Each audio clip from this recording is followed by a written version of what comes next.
Do you know what would be a great way to start a war?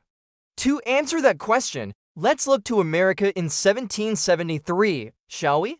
It was a time when the American colonies were getting increasingly fed up with how the British government was taxing them without giving them any representation in Parliament. The British East India Company had a monopoly on tea sales in the colonies, and they were losing money because colonists were buying tea from smugglers instead.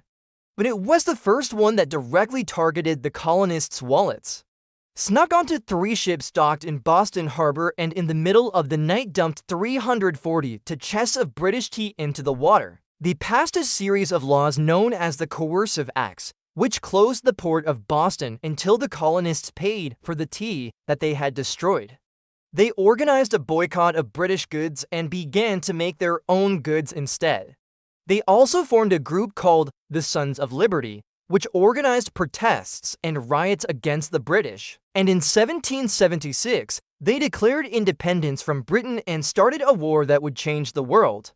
They also passed a law that allowed British officials to be tried in Britain instead of in the colonies, and another law that required colonists to house and feed British troops. They had chosen tea because it was the colonists' drink of choice, and also because the East India Company had a monopoly on its sale.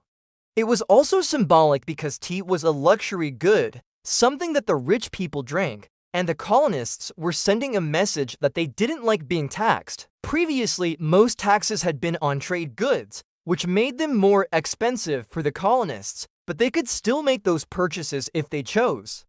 But now with this new tax on tea, the colonists had to buy their tea from the British East India Company, and they weren't happy about it. So the company's board of directors asked the British government to help them out by passing a law that would force the colonists to buy their tea. And that law, the Tea Act of 1773, granted the East India Company a massive tax break.